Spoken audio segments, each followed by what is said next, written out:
Welcome back. This is your host, Noura Almasri, and this is Echoes of Impact with Noura. I'm excited to talk to my new guest today, Kristin. Kristin, who is a podcast coach. She also has her own podcast. Kristin, welcome to Noura's to Echoes of Impact. Thank you so much for having me. Of course. Thank you so much for being here. It's always great to talk to wonderful women as yourself, to learn about you, and I'm sure a lot of audience, especially women, will be getting a lot of inspiration from you and will learn a lot. So I usually like my guests to introduce themselves. So would you mind introducing yourself to the audience, a little bit about your background? Yeah, absolutely. Well, thank you again. Oh man, it's always hard to know exactly where to point people, but I am a mom of four teenagers as of right now during this recording. I have been married for almost 20 years to my husband, Joshua, and I also run a podcast company. So I help many women podcasters put out their podcasts consistently and help coach them and cheerlead them. Purely out of many years of doing this myself and knowing that sometimes it's hard to consistently show up or to use our voice in a way that we know is going to be powerful, but sometimes we get ourselves in the way. So that's what I do. Awesome. That's amazing. And how did you end up like really doing podcasts, like helping other women like do podcasts? What brought you here? Yeah, good question. I kind of fell into it, so to speak. I did and I didn't. So my dad was in broadcasting.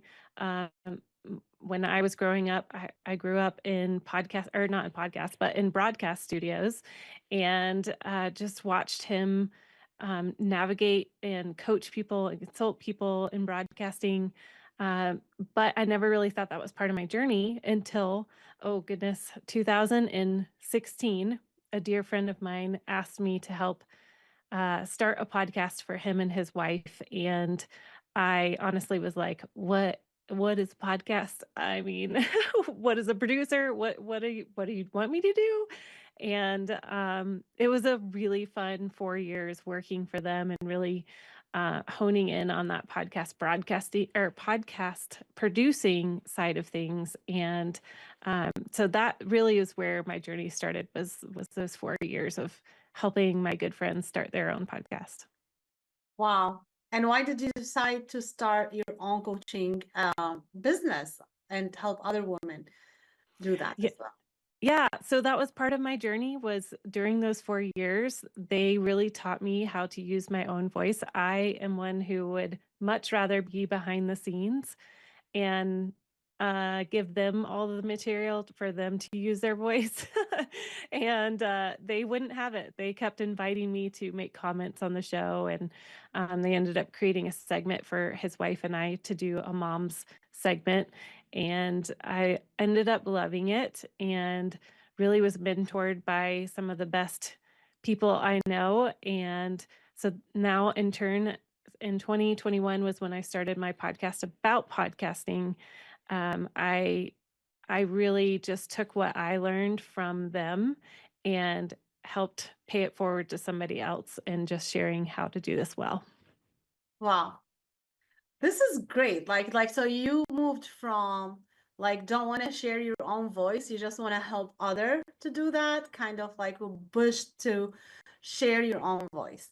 Mhm. So being in that process, like who didn't want to do it and now you want to do it, like do you regret that you did not starting showing your own voice earlier? Oh, I don't know if anybody's ever asked me that question. That was a good one. uh, I honestly will say I think it was in just the right season. I think there was a lot that I needed to process internally first before I was comfortable using my own voice and showing up more confidently in what I knew to be true. And uh, so, yes and no. I think I did use my own voice privately. So I have all those gems, and just a sweet relationship with my husband and all of those years of processing. And then it was like the fire hose turned on, and I I was more comfortable sharing publicly what really was going on internally in my heart. Oh, this is great. So, what do you see, like sharing privately and sharing in public, where everyone on the world can hear you just to tune Mhm. in to your podcast? What do you see the difference, like from your perspective? Like, how do you feel like it's more powerful? Like, which way? Like, what do you think of um, each different way? Yeah. Well, I think in my, uh, I mean, in a vulnerable sense, I was not very secure in what I thought I could bring to the table. And so I think the shift for me now is really actually standing in who I am and owning that confidently and knowing that somebody else needs to hear something that I have to say. And I get to hear somebody else's story because I was brave enough to share my story. Awesome. So what is it in your story that this turning point was like, I have to go over there and share. This is cannot be kept as private for me. I Mhm. need to help other with sharing this. Like, what is that turning point, if you don't mind sharing? Yeah, I so my first podcast was in 2020 and it is more of a faith-based podcast.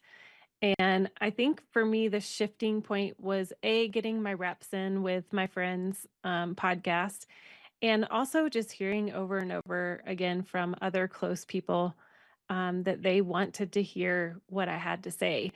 Typically, I can remember so many restaurant conversations where people would be like, Kristen, we wanted to hear what you said or wanted to say, but you were so quiet the whole time. And honestly, I was okay with that because I loved listening and I loved hearing people's hearts. But I did miss out on giving a piece of myself. And so the more and more I had the encouragement around me to use my voice and to express what I was thinking, um, the easier it was to be okay with the idea of like, well, if I recorded a podcast about this, I would share this. And so I would write it out. So, of course, because that was how I felt comfortable. And then I would say, okay, now what of this is for public view or listening ears? And I would share that. And so over and over that practice um, just really was helpful for me to learn how to be okay with pressing record. Yes. Yes. I mean, that's a challenging, and people, when they hear you talk, like they might not understand how did you get there and how did you got the courage to really press that record and put it out there? I Hmm. remember, and like I'm glad you're here and talking to people, because I remember like myself when I started my own business back in 2021. I knew that's very important to be on video, because people like see, hear you, Hmm. and they feel like they met you, especially when video is great. But I did not think that I can do it. Hmm. And if you look at my first few videos, like even that first year, it's terrible. But but what encouraged me to do it, actually seeing other people who are now, at that time they were great YouTubers and great, like I would love to listen to them, and they're like very famous and very well known. They shared some of their very first videos, and I was like, I think I can do better than those beginners videos. That's awesome. So if they are like that right now, well, I guess I can do it. Because this is like, people don't recognize sometimes. You mentioned reps, and people don't recognize, like, sometimes this specifically, like being on video, being a recording, voice or video, whatever, like having your own voice, Hmm. and share that with the people, other people on the world. Like everyone literally can hear you from anywhere around the world. Hmm. That is one of the thing. There is no way to get better if you don't start it and do it over and over and over and over again. Yes, absolutely. Yes. Yeah. So like Do you find it hard to like when would a woman, because I know you help women, right? Like do you have any Mhm. other, do you help men as well, or do you your base, like your client base is mostly women?